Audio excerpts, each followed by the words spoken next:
Hi, my name's Eloise. And my name's Kieran, and welcome to the Sparkly Medics podcast. In this podcast, we hope to bust some medical myths, Talk about all the hot gossips, and hopefully have some fun on the way. We just want to make a quick disclaimer that everything we talk about in this podcast is our medical opinion and not medical advice. If you have any queries or concerns, please consult your local GP. And if you enjoy this podcast, please save, like, and subscribe. Hi everyone, today's podcast is focusing on mental health and more specifically men's mental health, where we have a fantastic guest who talks about all things to do with men and their mental health, as well as the focus on Movember. Yeah, I'm really excited for this episode because it's something that I feel like I'm going to learn a lot from, and hopefully you guys will too. We have to say a bit of a disclaimer beforehand. The podcast is obviously talking about sensitive issues and sensitive topics, so if you feel like it's not for you, skip on and check back in with us for our next episode, our Christmas special. Otherwise, if you feel like you need to contact us regarding some of the things mentioned in this podcast, feel free to talk to us on social media. We have also linked every charity that is discussed in this podcast within the description box on the platform that you're listening on. Lovely. So, do you know what Movember stands for, Eloise?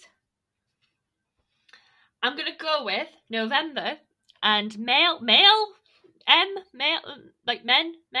Yeah, basically that's it. So in the month of November, basically what happens is there's loads of charities that come together to raise awareness for men's mental health or men's health problems. Normally what happens, for those who don't know, so men grow moustaches to raise awareness for health issues related to men, and those can be for things like prostate cancer, so raising more awareness for that, testicular cancer, and also male suicide. So in terms of Movember itself, I never knew it was related to men's male suicide. I always thought it was related to prostate cancer and testicular cancer. But I guess with the rise of mental health and specifically men's mental health problems, I think it's really, really good that that's been sort of added to the Movember initiative. Yeah, so 1 in 4 people actually experience mental health issues each year. And mental health is the second largest source of burden of disease in England. Wow. And is more common than and can be more impactful than other health conditions. So one of the things I was reading is that mental ill health is responsible for 72 million working days lost in the UK and costs the government 34.9 billion every year. Which is just, it's shocking when you read the statistics surrounding it. 75% of mental illnesses, excluding dementia, will start from the age of 18. And men aged 40 to 49 have the highest suicide rates in the UK, with the leading cause of death in men under age 35 being suicide. 70 to 75% of people with a diagnosable mental illness actually won't receive any treatment at all. And I think this is why we wanted to talk about this in connection with Movember, because it's a conversation that needs to be discussed and needs to be shouted out about a bit louder. Yeah, I totally agree. I think one of the things I was reading about was that it specifically affects, in terms of men and mental health, the reason why they're so at risk is because of like things like traditional gender roles. So men are sort of discouraged to express their emotions a lot more. Depression is often underdiagnosed, so that's probably something we need to think about as medics as well, and reevaluate. And I think in terms of Movember, it's really helped me think about men's mental health a bit more and how I sort of make sure I ask about it when I'm doing my histories. But also I think in my day-to-day life, I have asked my friends a lot more, my male friends, whether they're okay, and a bit more about their mental health. It sort of raised a bit more a light in me that, oh my God, I haven't really asked these questions to them.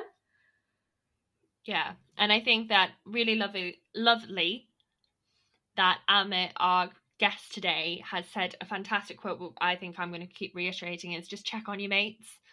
Just That's all we need to do a bit more of, is just check in, and the question of how are you is so important, and to genuinely be asking, not just a quick how are you, fine, that's it. It's a genuine how are you, have you been okay, especially in times of COVID. I think it's just important to just look out for each other a bit more. Yeah, so now that we've spoken about Amit, I guess we can sort of lead to the interview. So today we spoke to Amit, who is Eloise's friend, and he's kindly come on to our podcast today to speak about mental health, and specifically the issues surrounding men's mental health, and talking about emotions and stuff. And it was really, really good interview. So if you're interested, please keep listening. And if not, we will see you for our Christmas special in December, and just stay safe, everyone.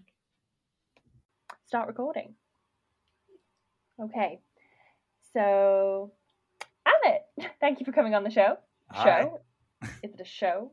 The podcast? I don't know why I said... It's because you said show before, and now I'm like, oh, it's a show. Don't know why. Oh, no, I don't think we're that classy for a show yet. No. I'd say you guys are a show.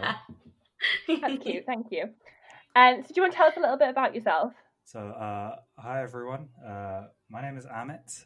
I am a microbiology student doing my master's, background in biochemistry, and I've known Eloise for quite a while. I've just met Kieran, but yeah, I'm here as the male to talk about male mental health. Yeah. It was quite hard, actually. I was trying to, as Kieran, before you came on, I was speaking to Amit about this. Like, when we set out with we want to do a mental health focused podcast, specifically focusing on men, since it's Movember, the amount of trouble we have had getting a guest or somebody feeling like confident to speak on it, it's been a bit of a nightmare. Yeah, it really has. And I think that sort of highlights why Movember is so important, because we need to have these conversations so that people can speak openly about their mental health and, you know, the problems that they're having, so that we can raise more awareness. So I'm really glad that you have come here today, Amit, to talk about it. I'm glad I was your first choice, guys. You were. There was a lot of panic texts going out being like, anybody feel free to like come on and talk about this. But so many people were just like, no, I just don't think I'm right to do it, or oh, it's a really touchy topic. And I was like, yeah, I know. I think that's the point, isn't it?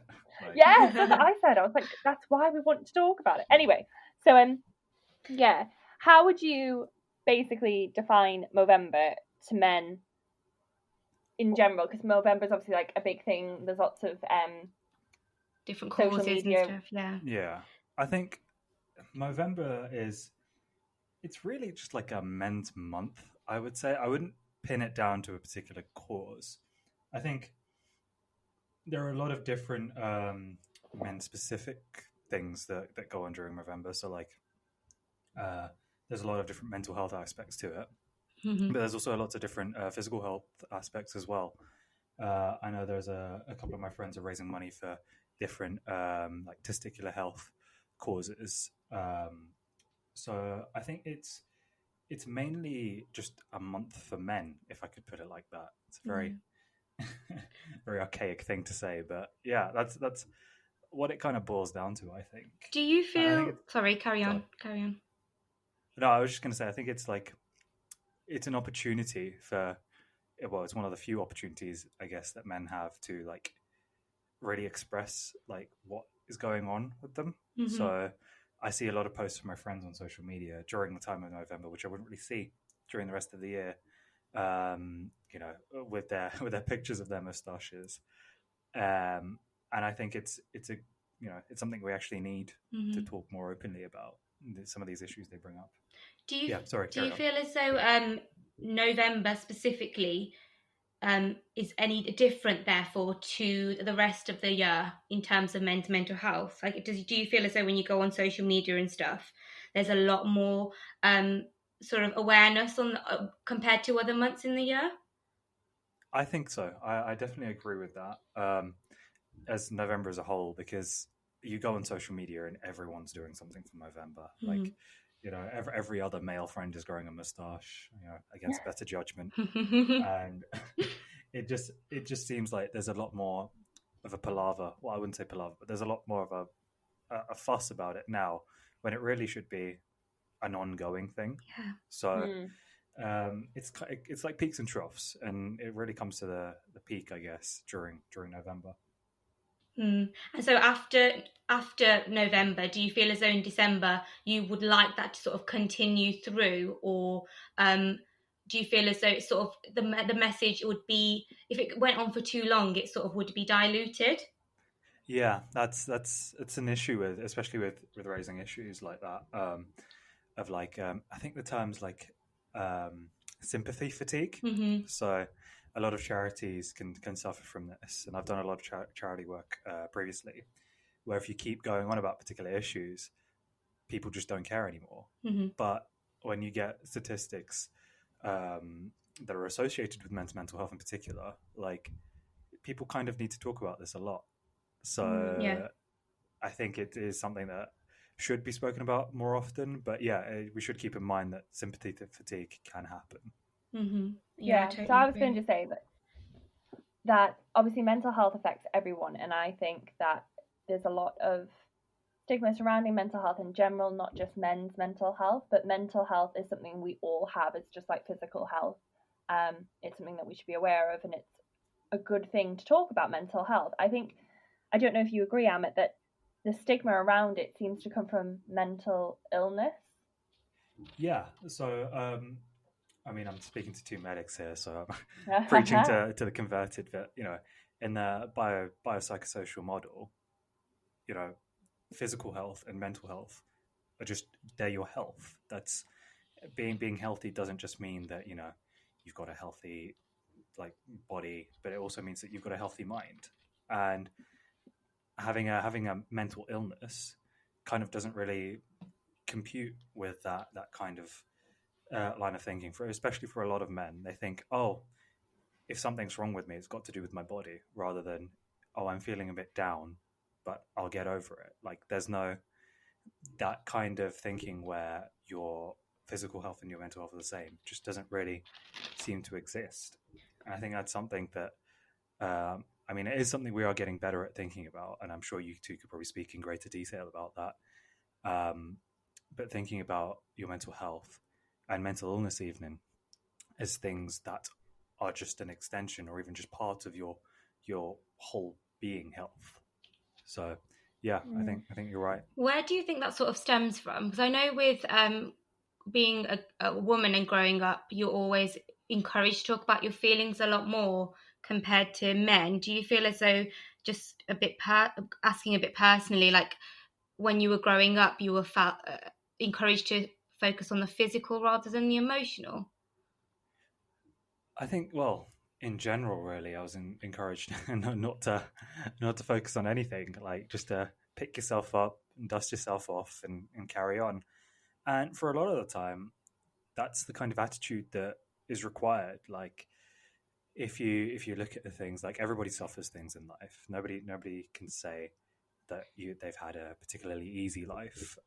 Everybody faces challenges, but for some challenges, they really are a case of you need to power through. But when you're doing it for everything that's coming up, it starts to become a problem.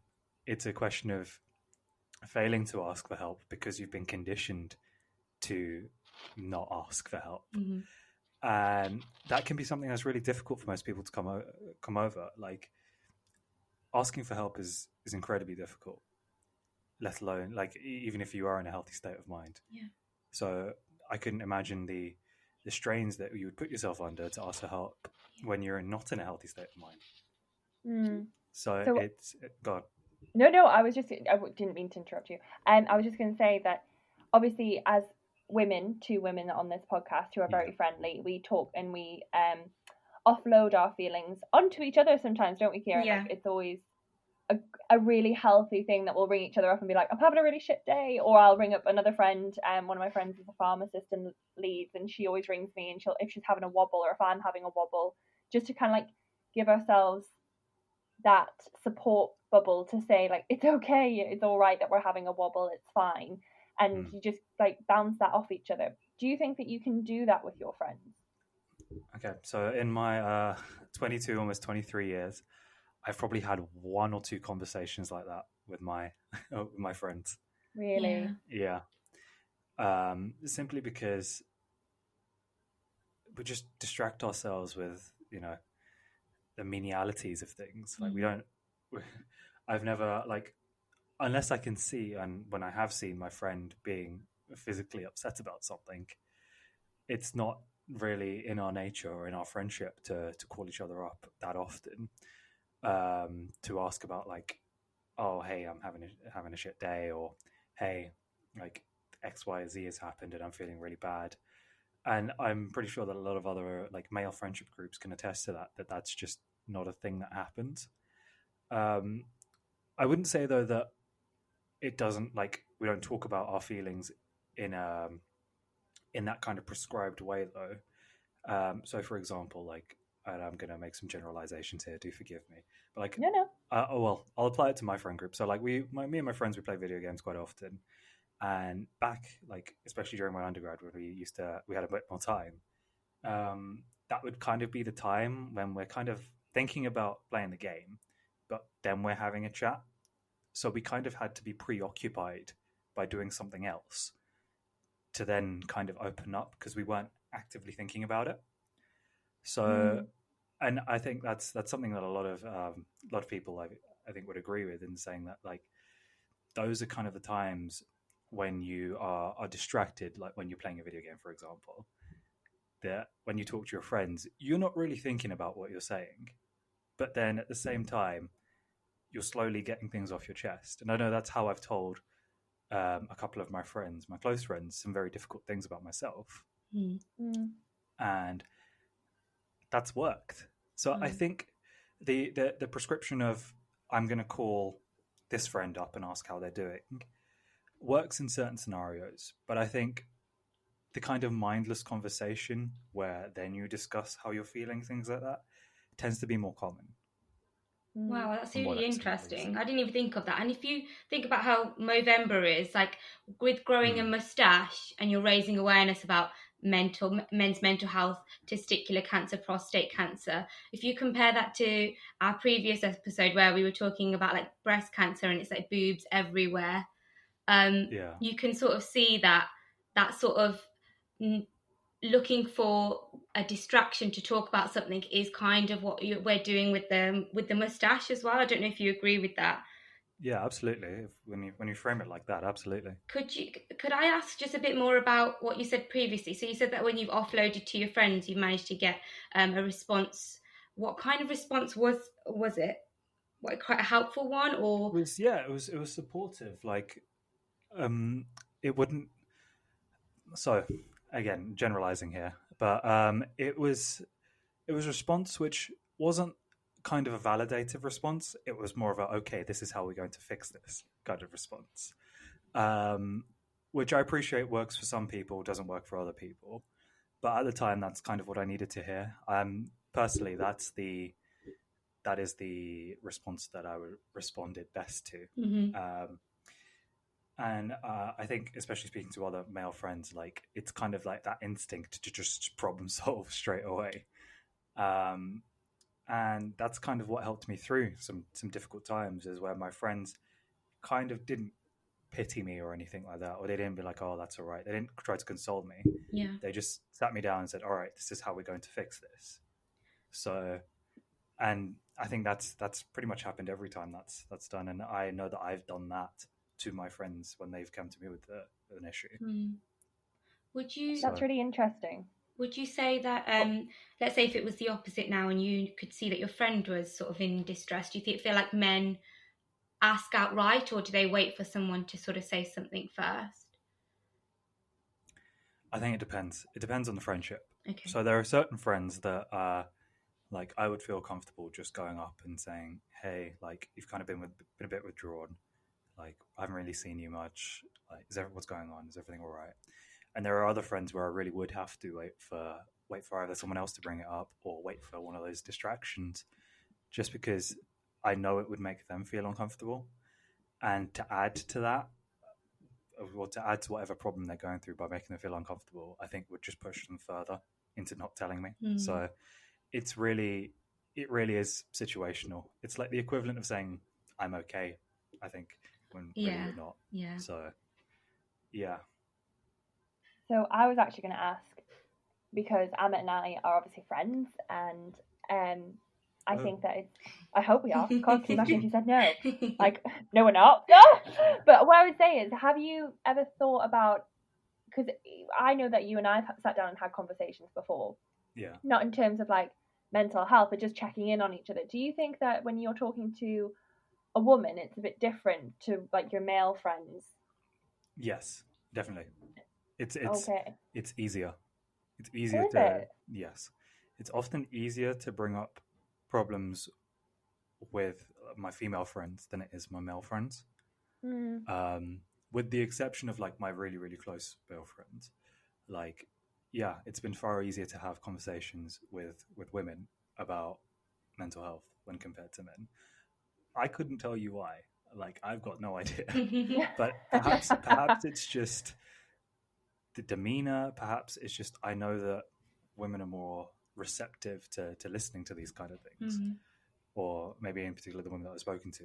But yeah, it's now that you've raised that, yeah, I'd say that there is a difference. Oh wow! I wonder whether that would work for whether you'd see like a male doctor about a problem compared to a female doctor about a problem. Then. Yeah, maybe. I mean, I'm unqualified to say that. You guys Very are. nice. You've been a patient, you know what it's like. I think one of the things I think that I've noticed when I've had these conversations with my friends, male or female, and in a general sense, is that when you have, I don't know whether it's just because women are more in touch with their emotions, they are more, I think it stems from the fact that back in the day, obviously, women obviously used to be called like hysterical and God knows what else, which is horrific, but also I think from the dawn of time, women have always been a little bit better about talking about their feelings and asking other people how they are. Maybe it's like the maternal care. I'm not entirely sure where I'm going with this, to be fair, but maybe it is that. There could be some biochemical reason behind it. It could be. Like, go on, you're the scientist, tell me. But I'm just thinking, like, because when I've had these conversations, I've never felt like I'm judging anyone or that they couldn't tell me anything. But to imagine maybe that because we have that kind of attitude and because we talk about it amongst our friends. I went to an all-girls school. We always used to talk about these things together. Like, if anyone was anxious about an upcoming exam, we all used to, like, bitch. That's one of the best things, I think, sometimes, is talk about things. That's terrible. I'm a horrible person. But I think that because we were always talking and gossiping and discussing how we feel, and I think it just becomes like second nature. So when you sit down with a guy who's maybe never done that before, maybe it's just a bit easier because you've already got a bit of an advantage. You already know what to say. Yeah, absolutely. And I think it's that kind of thing of what it's like what your default is, really. Like, all right, let's play out like a hypothetical scenario. So, like, Eloise, if you were to call Kieran after this call's over, what's like the first few things that you'd ask her? Like in a general call, I think 9 times out of 10, I'm like, how are you doing? Are you okay? Yeah, so it's kind of like a checkup call, right? Whereas, like, when I call my friends, like, I'm going to pick one friend out here in particular. Every time I call him, I'm like asking how he is for like a small portion of that conversation, and for the rest of it, we're talking about something completely asinine, like, I don't know, the stock market, or like this cool game we're playing, like something completely far removed. But it's only until we're doing that activity, so like whether we're like playing a game together or we're like just doing something else, and then we've got our brains engaged doing something else, then we start to talk about, oh yeah, like the other day this happened and that bothered me, or the other day, or like this is on my mind. So I think it's the mechanism, really, of how these conversations are started. So, like, in that sense, Eloise, like, when we put it in that scenario, you've got the easier access to speaking about your feelings, whereas in my example, at least, I've kind of got that preliminary step before you go in. It's almost like you're signposting, which is for the medical students out there listening. You're obviously like signposting your way in, when actually women just feel like, I know, for example, if I bumped into you right now, if I was walking up to you, I'd just be like, oh, how's your partner? Like, I would just straight away ask, how are you both? Like, and it's not a prying question. I'm genuinely interested to know how you both are. Yeah. But I think that sometimes I'm far more direct, and I think probably women are more direct in the sense of that, because we're nosy buggers. We just want to check in, make sure you're all right. But also because we're so direct, I think it maybe is easier. But you're right, men signpost their way in. Yeah. And that's no ways better or worse. It's just a different way of approaching it. Yeah, I'd agree with that. Like, it's perhaps just like it's a way of easing yourself into the conversation. Like, unless something catastrophically bad happened, I wouldn't call up my friend and tell him, just start like unloading on them. There'd be a situation where I like we go and do something, like we go out for a drink. Well, not on lockdown, but in normal times. One day it'll happen. We can go for a drink again, Amit. Oh my god, in 2050. Yeah, so it'll be like there'd be some preliminary, hey, do you want to go do X, or hey, do you want to play a game, or do this, do that, and then we talk. So yeah. Do you feel like as you've grown older that's become more obvious? Like when you were a kid, do you feel like that was still the case where you need to go and do something to open up, or has it just happened as you've grown older? Now, I don't know if this is myself getting better at recognizing when I'm speaking about my emotions, but I can tell you that going to a inner city school, we're going to call it, going to an inner city school, speaking about your emotions as a male was a big no-no. Wow. So I perhaps did not do that.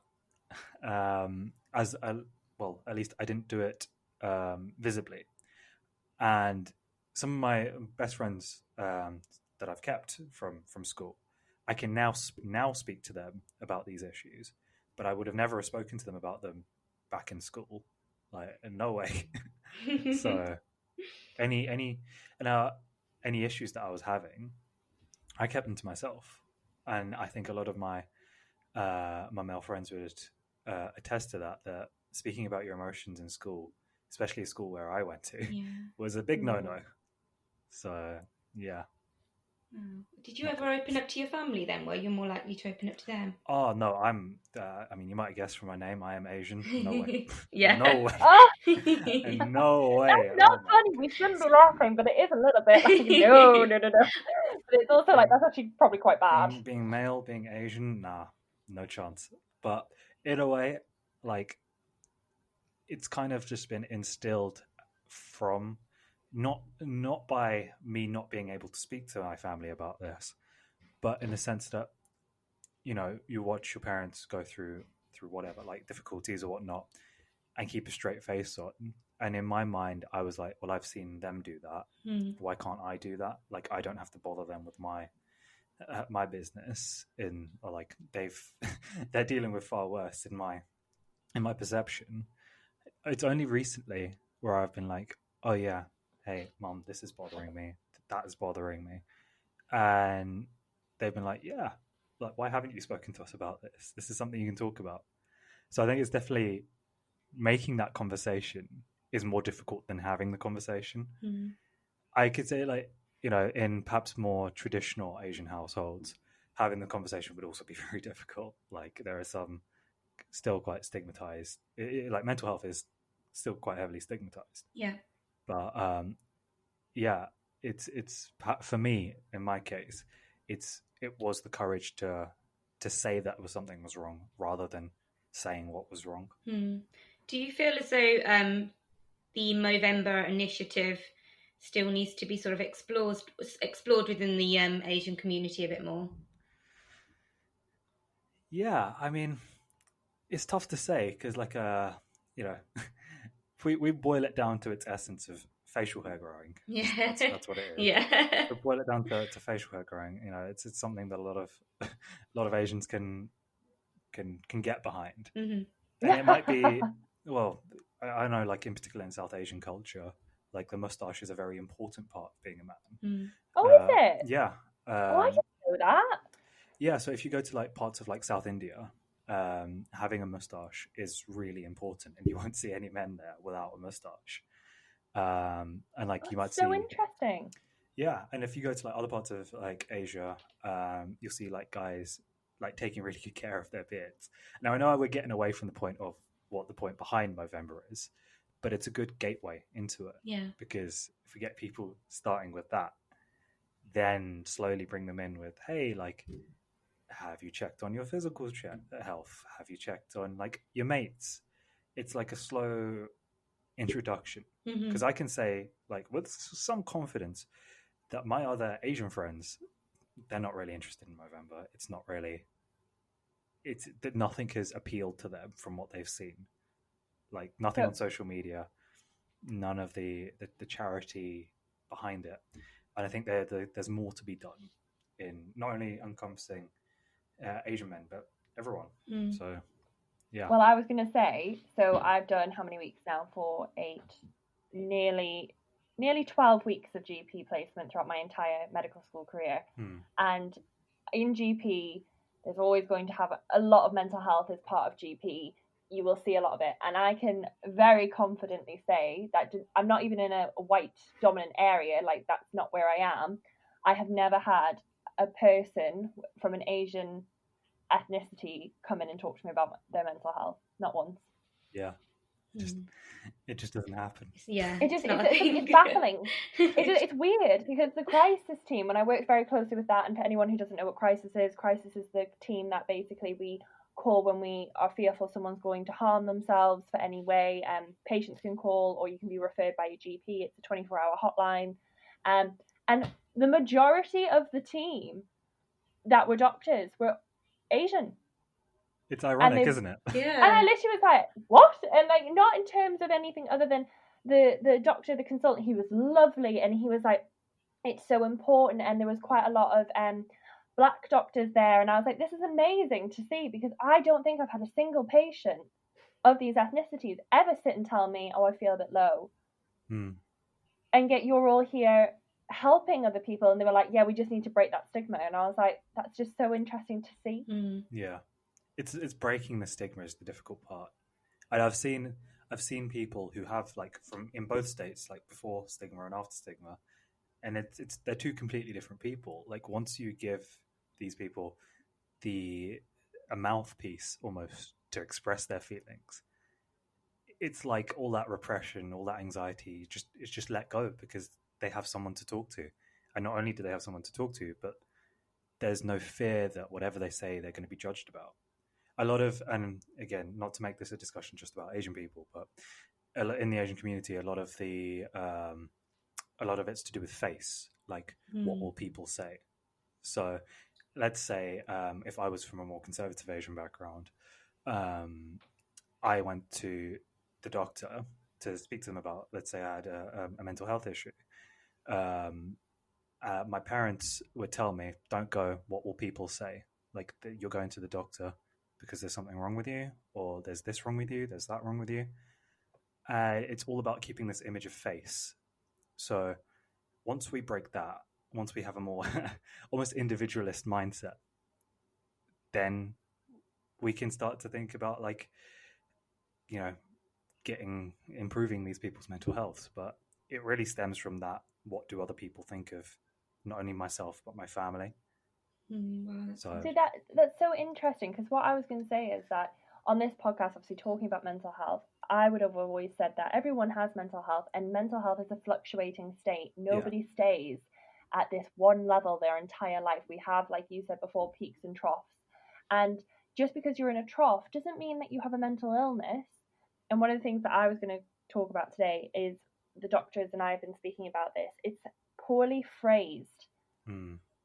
And the wrong use of words. So the example I always give is that I hear 9 times out of 10, if I'm talking to a patient who they've come in and they're like, oh, I think I'm depressed. And I'm like, oh, okay, that's a big word to be using, because depression is a mental health illness. It's not just something that you dabble in. And what I would say is that it's kind of like saying, I've missed a meal. I've never heard someone say, oh, I've not eaten lunch yet. God, I'm hypoglycemic. Like, I've never heard that. And I'm like, why are you using this word? Just because you might have depression, but that is an illness that, we would have to really delve in deep. We'd have to investigate a lot versus you just saying, I'm feeling a bit low or a bit down today, or I've been feeling down for a couple of days now and I don't know why. And I think because of that, the wrong use of words, and it happens far more often, especially with the term depression. I hear it all the time, like so colloquially used, like, oh, I'm depressed. And I'm like, can we not say that? Like, unless you genuinely are diagnosed with this condition, can you not say that? Because one, I think there's a part of it that you are almost, how do I phrase this? By using it so colloquially, you're devaluing someone who actually does suffer from this and is in crushing states of depression, who need medication and therapy, who suffer from it for a really long time. I would never it's not like I'd ever call myself diabetic, because I'm not. My sugars go up and down just like everyone. You get hangry. It's a normal thing. But I would never use that because I know I'm not, I don't have that medical condition, just the same as I don't have that mental illness. I just have a low day. I think it's carry on. I think it's really, really important, especially that, like, again, mental health and physical health are equal to each other, and your state of being in physical health is, it fluctuates. You can either be fine one day, not fine the other, but then all right the day after. But people think that mental health is removed from that. Like, you can be, having your ups and downs is just, it doesn't compute. So it's all about trying to break that almost. And it's also in the sense that approaching help, and I've just thought of this while you were speaking, that, like, asking for help with mental health is more difficult, and especially when you're going to a GP. And that's because, like, I know a lot of people still have the assumption that, oh, I'm going to the GP or I'm going to the doctors, therefore something is wrong with me. Now, whether people equating having a mental health issue as something is wrong with them, I don't know. But I would definitely err on the side of saying people don't equate those two things. People don't think that it's having a mental health problem is an effect of their whole being health. So yeah, they need to get better at doing that. They need to, that's what I mean, like, in terms of, you need to be careful when using these words, and you need to be careful, because it's great that we're talking about it and it's wonderful, but I think there's been so many misuse of the words that I'm like, oh, I don't think you should be saying that. Nobody turns around and says, like, oh, I'm manic. You don't say that. It's just, so why do we use depression in such a colloquial way? And when you go to the doctors, 9 times out of 10, the person sitting on my couch, I normally would say, like, couch, I'm not a psychiatrist, a chair. I'm like, oh, if you just come in for, like, your MOT. And they're like, yeah, just a quick, like, people over the age of 50 normally come in at that age for, like, an MOT type check, where they just get top to toe review, have their bloods taken, are you all right, have an ECG, just have a chat, just check in at the doctors. And I think that so much more is said in those conversations, to be like, I'm fine, I'm just coming in just to have my MOT. And you can be perfectly healthy. The doctor's not going to go searching for something unless you come in and say, oh, I think I might be struggling a bit, or I've had some symptoms of X, Y, or Z. I think that coming to the doctors needs to be a bit more of a general, it's just a normal thing. I'm just going to the doctors, I just need to go and have a chat about something. Like, it shouldn't just be a problem, if that makes sense. It's what they're there for. Like, they didn't spend the whole 5 years in medical school for you not to come. 6. Oh, yeah, 6. Exactly. And you just, like, you can tell me, of all the people in the world, you can tell me, because I don't mind, and it's got nothing, I'm never going to judge or anything. And I think also, I wonder if you might agree, Amit, do you think when people go in and speak about mental health issues, obviously I'm not even insinuating that you have, or maybe some friends have, do you always have a thought in your head that they're going to put me on medication, they're going to send me to therapy? Yeah. Oh God. And, like, because even to me that's a little bit scary to think, like, oh, I'm going to be on medication for my mood, that's really not good. Yeah, absolutely. Because then in my mind it will play up like, oh, like, why am I going to the doctor for this? Like, I don't need medication, I'm fine. When in reality, like, if medication helps, then medication helps. Like, again, that's why it was invented. So yeah, it's breaking that stigma almost. Even for myself, thinking like, hey, I'm going to go to the doctor. If he gives me medication for this thing, sure, I'll take it. It's like going to the pharmacist and asking for just getting some over-the-counter medicine. Like, yeah, if I whacked you over the head with a frying pan and you took some paracetamol. Yeah, that's I not think a that's problem, quite is it? warranted. Yeah, exactly. So if there's something wrong with my mental state, then yeah, of course I'm gonna, like, if medication helps, it should be a good idea to take it. Ultimately, like, mental health is caused by like a biochemistry problem. It's an imbalance of chemicals in your brain. So if other chemicals, medicine helps you fix that, then we should try and alleviate the idea that taking this medicine is bad. Like you just said, we take paracetamol, we take other painkillers if we get a physical injury. Why don't we do the same for mental injuries?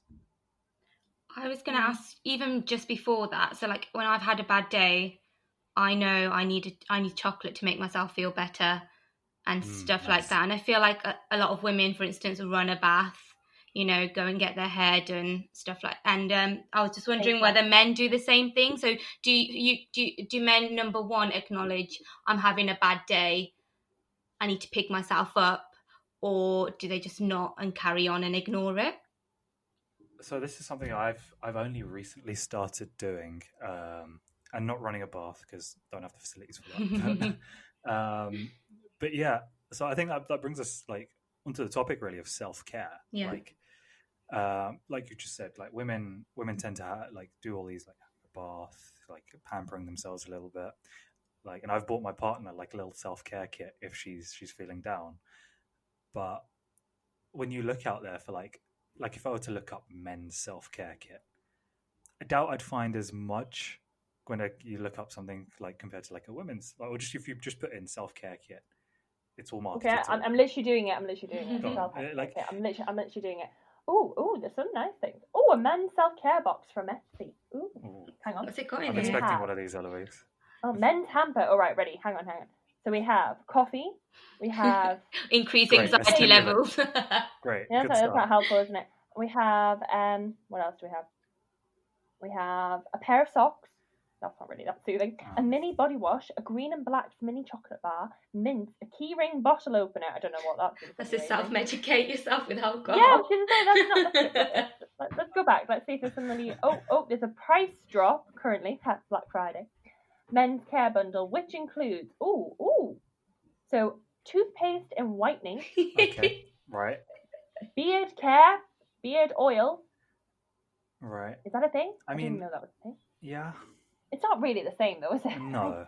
I kind of do agree with you there. There's a men's cave. Ooh. Ooh. No, there's really nothing. It's just a couple of smellies, but nothing. Like, nothing. It's just there's nothing available. So like for me, the idea of like if I've come home from uni, I've like had a rough day, or like, you know, I've got some marks back from something that I haven't done too great in. Like, my first thought is I'm getting Mackies because food. Why not? Like, that's the equivalent of having chocolate. Like, cool. Let's get some junk. And then my second thought is let me just do something completely mindless. So just watching TV or playing video games or just doing something to take my stress away. But before I learned that I needed to look after myself mentally, whenever I had a bad day, my response to it was, hey, let's do some more work. In a sense of like, oh, this did really badly, so I need to work harder. That didn't really work out so well. And I just found myself burning out easier, especially with uni work. I found myself like being more stressed and more anxious just because I was pushing myself, working, 18-hour days for no good reason, when I could have been working a regular amount of hours for like uni stuff and then taking time for myself. Now I'm glad that I've recognized that I need some me time. So like, for example, this evening, going to be watching Strictly because I like doing that. Ooh, but, who do you want to win? Oh, that's a tough one. Oh, you put me on the spot there. I want Ranveer to win. If she's still in there. I kind of want her to win as well, just so that like, she can finally admit there's something going on between her and Giovanni. Yeah. If that's happening, the Strictly curse is happening. We have divulged, but oh my goodness. That is definitely a curse, isn't it? It's just so bait. It's just so bait. Like, yeah. Anyway. That's so interesting. So, yeah, men's self-care is terrible. So, but I think, how do you get to that point? So anyone listening who doesn't feel like they know when to give themselves like a pick-me-up, like how did you get to that point where you were like, okay, I feel like shit today, I need to do something good about it to make myself feel better? For me, it's more of like I kind of like tally the events like of what's happened and what's going to happen. So like I'll lay out a day then. So let's say in the morning I had classes and they didn't go so well, and I had CBL and that didn't go so well either, and then I got marks and that didn't go so well either. So let's say that's already happened, but I know like in the evening, if it wasn't lockdown times, I was going out with some friends. Yay. I wouldn't choose to do like a self-care thing then, because I had something to look forward to. Yeah. But if I didn't have anything to look forward to, like if I had like just finished a day of uni and had just an empty evening of nothing, then I'd choose, instead of just sitting there doing nothing, let me just choose to relax. So I think it's about looking for that time where you can choose to fill it with stuff that will make you anxious, or choose to fill it with things that will, like, you know, not only calm you down but set you up for the next day. Like there's a saying that I like to not only tell myself but tell other people as well, that this too shall pass. Like everybody has their bad days, but the bad days don't last forever. Yeah, that's true. It will pass. I like that one. Yeah. I say that sometimes to myself. I'm like, it's fine. It'll be fine. It'll go away when there's been like a bad day, and I think that does help a little bit. Yeah. So. Yeah, that's now that's just in terms of in terms of going out, because that's an interesting thing that you said. Like, obviously, I have been out with you. we can drink. We oh my god, we can drink, which is a problem. It's not. It's just. It is. What do you think in terms of mental health the next day after drinking? It's that's a bit of a sticky one, really, because provided you drink in moderation and you are with a sensible group of friends, oh, not me then, and you're not impacting the rest of your life, I don't see anything wrong with going out, like having a couple of drinks with some friends, having a good time, like provided you're being sensible and not emptying your bank account. Yeah, sure. I'm all for like going out on a night on the town, provided it's legal, going out. But it becomes a problem when that's your only form of like care or only time off. Like, you know, binge drinking is bad. Like, there's no other way of putting it. It's bad. Like, oh no, it definitely is. So doing it once, cool, whatever. Twice, all right, we're starting to push it here. When it becomes a habit, then not only do you face becoming dependent on alcohol, but then you're starting to see some physical like problems starting to arise. Your liver can only take so much. So it's dangerous to rely on going out as a coping mechanism. Yeah. It's a great way to get out and de-stress, but it's important to remember that having fun doesn't just mean having a drink. Like very often now, if I know I've got like work the next day, for example, or I know if I've got to do something important the next day, if I go out with friends, I might have a non-alcoholic beverage, and I've got no shame in going up to the bar asking for a virgin mojito. Like I'm confident in my masculinity enough to sit there and sip my cocktail or mocktail even. But yeah, turning to the bottle all the time is generally not a good idea. I'm not saying that you shouldn't drink. Yeah. Because me of all people knows that, like, yeah, a drink can help at times, but relying on it, self-medicating with it, is just not a good idea. Do you feel as though friends are quite good at pointing it out if you were going down that route, or would they not be comfortable with doing that? I think this depends on your friend group and how it really depends on the friend group, because some friends can really, like, they will point it out to you flat out. Mm-hmm. Like, the kind of shame filter there is gone. So yeah, like, I know if I went out with some friends like consistently, they've been like, no, we got to stop, we got to take a couple of nights break, we got to just. And this happened recently as well, where I was just like, some set of friends were like, no, we got to chill out and have a break. But then I know there are other friends where, if I'm going out as a coping mechanism, I can't be selfish in thinking that I'm the only one going through a bad time. It's they're using it as well, so it can kind of become a viscous cycle, because they don't want this to stop.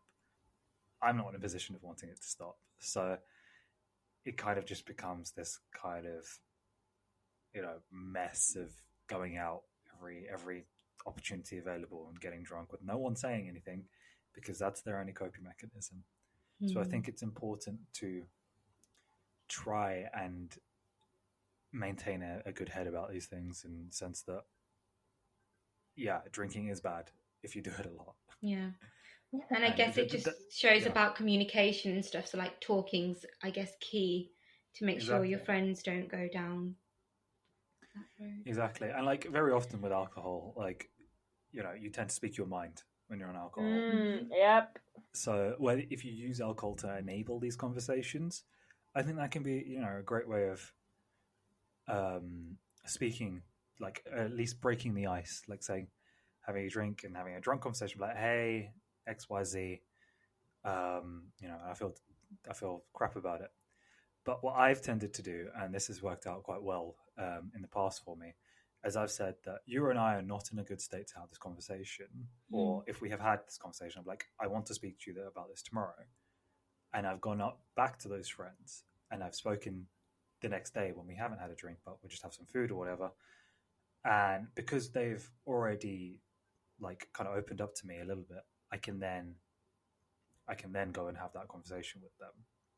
That's such a good idea.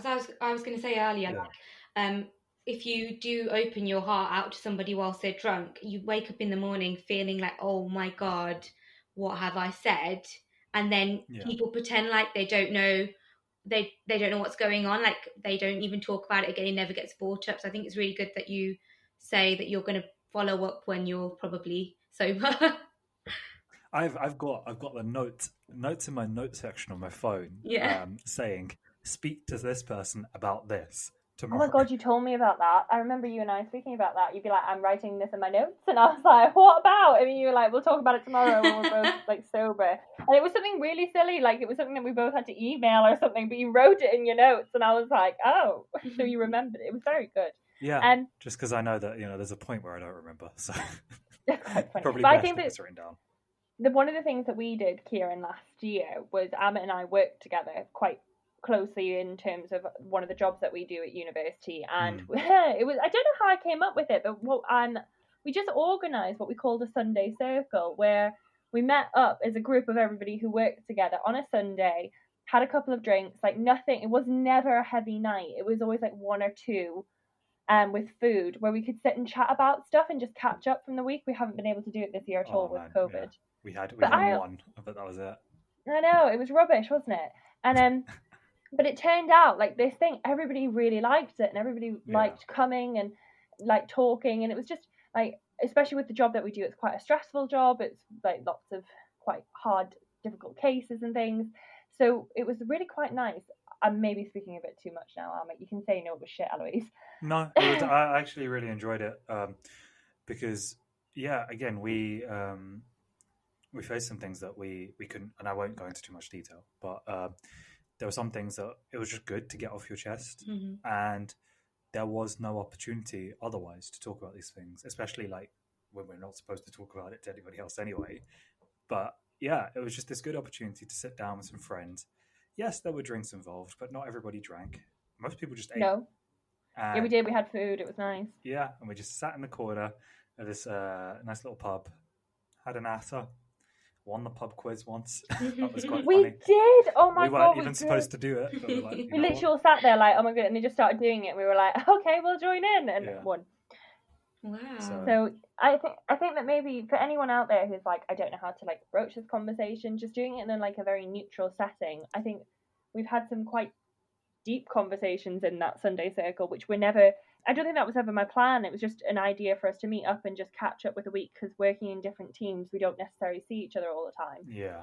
So that was where it really originally stemmed from, to literally becoming a support kind of like, you're Like doing therapy really well. almost. It was, and it's very much a, you're doing really well, keep doing it, or I would have done the same in this situation. And it was really nice to hear, like, especially when I hadn't done the job before, to have senior people to discuss this with, like, would you have done the same? And they're like, yeah, no, I would have. And then it was like, okay, a bit of reassurance and reaffirming. Yeah, I remember that was brought up quite a lot last year, because you were new at the time, and I'd done it for a year, and there are a lot of things that not only yourself brought up, but other newer members, and it was good to have that kind of like reassurance from people who've done it before. And be like, yeah, you're good, don't worry about it. It's just something that happens. Yeah. So, would you have any tips for? Because obviously, freshers going to university, they've with COVID and stuff, they're not going to have that kind of opportunity. And I think it's really good to have that support network away from home at uni, especially.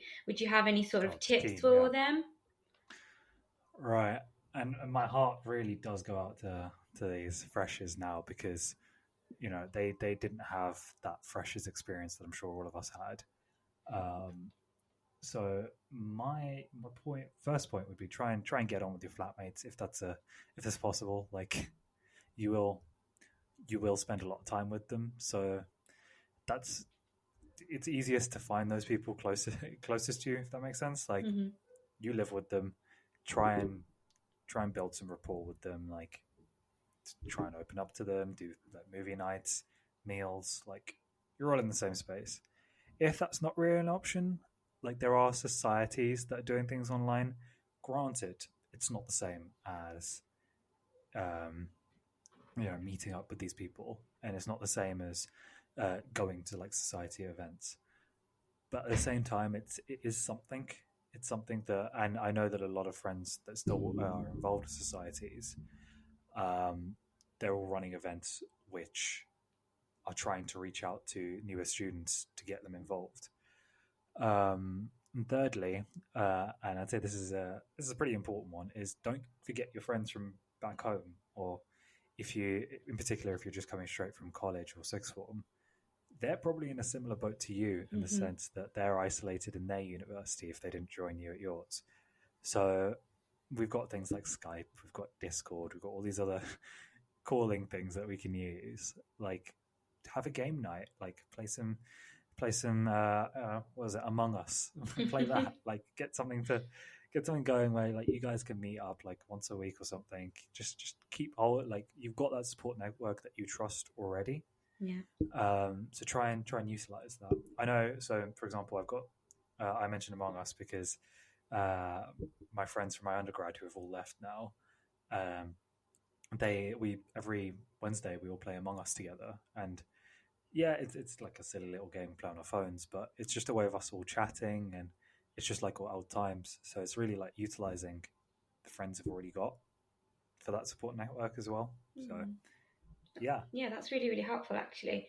I guess I would add to that and completely agree to everything you've said there, but keep trying as well. So if you go to one thing and you don't like it, just like keep trying until and if you don't like it afterwards, that's fine. But I know for me it takes a while to get to like doing stuff, and so don't get disheartened by the first time you go to any of these events and stuff. If you don't find your best friend at uni, that's okay. That is fine, because I mean, it took me how many years? 4 years to find these two lovely people. Hey. And it just, I know, like, and I said this to Kieran, like when I first met Kieran, I was so just like on my own. I was just an island. Like, I didn't really talk to very many people in terms of like in medicine. I was quite reserved about it because I've been burnt before, and I was like, I'm just not gonna. Anyway, she comes in, thinks she's the teacher, And I was just like, oh my God, she's not the teacher. She's another student from a different place. And when we started chatting, it was almost like it was like an instant click. And I was like, where have you been the last 4 years? So if you're in that same position, because I mean, it took me so long to find, like, obviously the group that we're in, Amit, and then Kieran and I have been friends. And it was like, if you don't necessarily find them like straight away, just bear with, because there are people like you out there, and you will come across some people who really will make your mental health shit because they're not very nice people. But plow through and just keep looking. I think that's the best thing to do, and don't be put off doing things. I could have so easily not intercalated because of some horrible people. And if I'd literally at one point, I remember sitting down being like, I'm not going to intercalate, I'm just going to finish, I just want to get out of here, I don't want to do this. And then one of my teachers, he came and sat down next to me and he was like, you're going to let this one person change your entire life. This is the plan you've had, and it's always been what you've wanted to do. And because of how that person's affected you, you're going to change that. And I was like, oh, well, maybe not. And he was like, I think that's really silly if you did that. And now I would never have met either of you if I'd been in that mental state of I just want to get out of here and just gone with that plan. I would never have met you both. Aww. And that's really, well, thanks, but it's true. And it's just like, even if you're on a path that you're finding a bit alone and you're a bit isolated and you feel like, oh God, I'm doing the wrong thing, like, just try and persevere a little bit. If it's completely wrong, obviously jump ship, but if not, just try and realize that there are going to be people that will come into your life that will be similar to you, and then you can rely on them and you can talk to them. And I think that was my main message, that you're not going to be alone forever if you can't find your uni friends in that first week of freshers. Yeah. It's like a statistical likelihood almost that, you might not find them instantly, but there are so many people at university, you will find at least one other person that you get on with. Like, it kind of has to happen. There's such a variety of people. Like Eloise said, like it won't happen instantly. It will happen soon enough. Mm-hmm. So, yeah. And if not, poach them from another uni like I did with Kieran.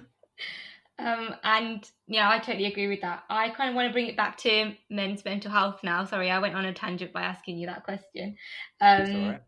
So how would you say that we can sort of improve men's mental health as a society? Like, is there any things in particular you would say we can do better as like women and men? Or anything doctors can do that would be better? Yeah, that's a really good question. And it kind of requires, it's not really like let's do X, Y, Z and fix the problem. Like, there's centuries of like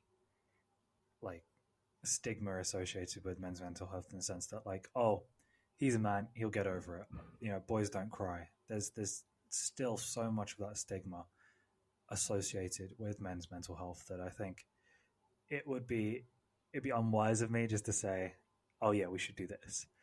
But in that same sense, it doesn't mean that we can't try. So I think first things first is we need to find ways for it to make it more approachable for men to talk about mental health. Now, in that sense, like I've discussed before, like, men and women talk about mental health very differently, and different things work for them. Like I said during the podcast, that I tend to talk about it best when I've got a distraction. So I think encouraging these conversations, or like acknowledging that what's going on in these like distraction events, is like a good way of being like, hey, you might not know it already, but you guys are talking about your mental health. Here's, like, whilst you're doing this, maybe ask about this, speak to this about your friends.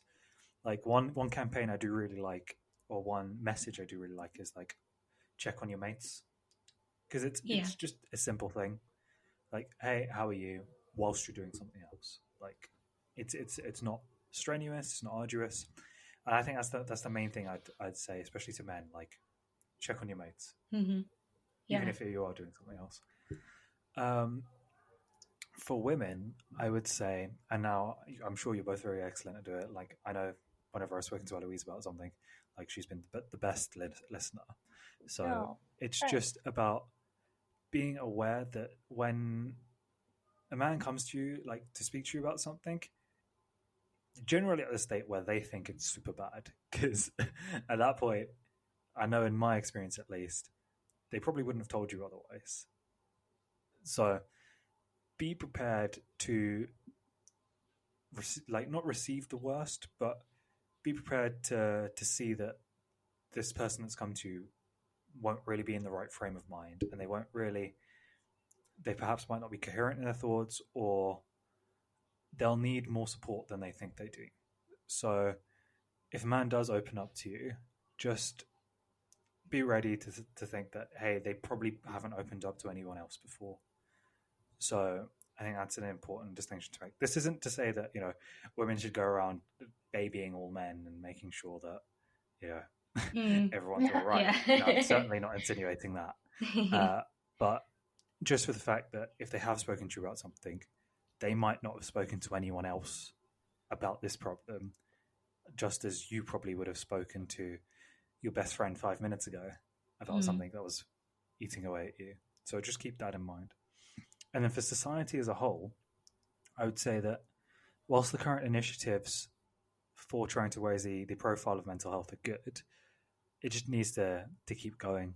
Like, if we look at all the statistics, men are, more likely to complete suicide when compared to there are more women who attempt suicide. Like, that's just a statistic. But when we look at statistics like that, we kind of have to think, okay, what solutions can we put in place? So there needs to be more done in the way of like charitable efforts, more things like Movember, where it's not just hey, we're going to do this for this time and then just forget about it for the rest of the year. Kind of needs to be something that's ongoing. Like the whole check on your mate can't just be check on your mate in November. Yeah, it doesn't really work. So yeah, those are just mine thoughts. But like I said, like there is centuries of stigma associated with guys talking about their feelings, essentially. So it won't be an easy problem to fix, but I hope by more people talking about it, and I hope by me talking about it today, I can at least encourage somebody to go to their friends or their friends to check up on them. Yeah. So, yeah. Well, I was just going to say thank you so much for coming on and talking about it. I think it's, especially with the points that we've talked about, we've said how it's not that easy to discuss it. You've been fabulous at it, and you've come on and you just explained it so beautifully. And thank you. I think if this podcast helps one person, that would be amazing. It doesn't. Yeah.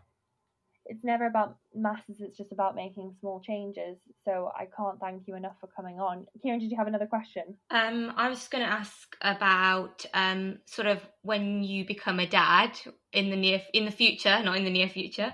Oh my God. Would there be anything that you do differently in terms of parenting? Have you ever thought about doing anything differently, or what you'd like to do to sort of make sure that you bring up a child that's able to speak about their mental health a bit more?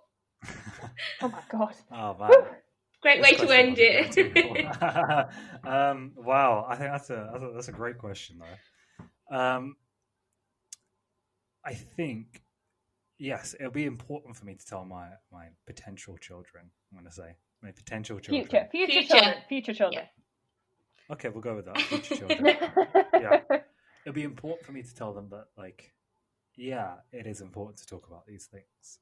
Like, I've always, I've been very well supported by my family, and I think that I would want my own family to have that same support.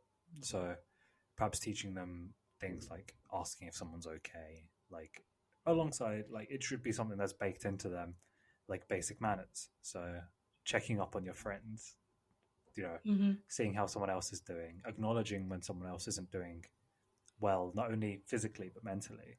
I think these are all things that, yeah, it's important to teach. So it will be something that I have to learn about. I am still quite a way away from having children, hopefully. Unless, unless nothing. Don't. I can't be made an auntie again this year. I've already been made an auntie twice. I'm done. I have to become at least some kind of doctor before then. So, be that a medical doctor or a PhD doctor. So, oh, bless. Yeah. Thank you so much for answering that. I just thought it was something that I was talking about the other day with my friends, and I just thought I'd like to hear the male side of this. I do think there's a lot of women do think about parenting a lot more than men from my from the people I've spoken to. I just wanted to get your opinion on that.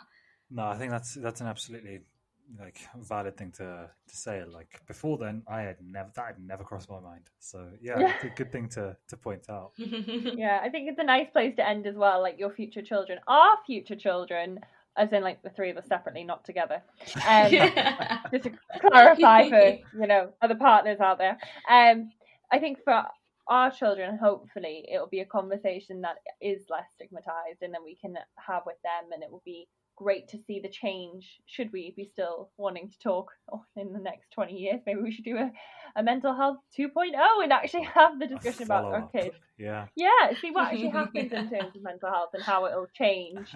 I love how Kieran is absolutely lolling at that. But thank you again for so much for coming on. We've thoroughly enjoyed having you. It's been such a great conversation. Is there anything you'd like to say, Amit, to wrap up? Any place people might want to find you or talk to you? Well, am I allowed to plug stuff? I didn't know this. You can plug stuff. We love it. Oh God! All right, hold on. Let me look it up real quick. Hi everybody. I'm Amit. Whilst trying to be a microbiologist, I'm also trying to be TikTok famous. So you can find me on TikTok at Amit Halk. That's at Amit HALKH. Yes, go find me on TikTok if you want really stupid memes. But oh my God, go do that now. Funny. Are you doing? You have TikTok? Yeah. Well, I decided that whilst I want to be some kind of doctor, be that medical or otherwise, to really enrich the human population, I decided I also really want a Lamborghini. So. You're not going to get that as a medical doctor, unfortunately. I want my cake and I want to be able to eat it too. So TikTok is how I'm going to start. So if you'd like to see Amit having a good dance and a boogie on TikTok. No, it's silly science memes. It's really silly science memes. That's one I rated all the university's hand sanitizers. So it's got like 900 views. Like that's exciting. That's actually really good. That's really good. All right then. Well, we will wrap it up here, and thank you so much again. And everyone check him out on TikTok. Lovely. Oh, that was so good. That was such a great episode. Honestly, I have learnt so much from him. He's such a great speaker as well. I know. He's such a gem. Anyway, thank you all so much for listening to our podcast today featuring men's mental health. We are just going to quickly discuss some charities that you can access should you feel that you need some further help or someone to talk to. So you can find these on the NHS mental health website.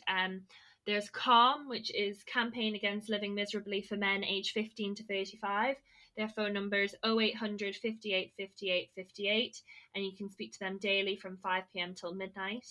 And then there's Mind, which promotes the views and needs of people with mental health problems. You can access their website on www.mind.org.uk, and their telephone number is 0300 123 3393, and you can speak to them Monday to Friday, 9 till 6 p.m. And of course, if you're ever feeling in distress or ever feel that you need further support for people who may feel despaired or want to harm themselves, there is always Samaritans, which you can phone on 116 123, which is a free 24-hour helpline, and you can talk to somebody immediately. Their website is also www.samaritans.org.uk. So, thank you all so much for listening. Yeah, thank you very much, everybody. Hopefully you've learned as much as we did, and we look forward to speaking to you next time very soon for our Christmas special. Oh, I'm so excited. Yeah, we'll see you all then, guys, okay? Bye. Bye.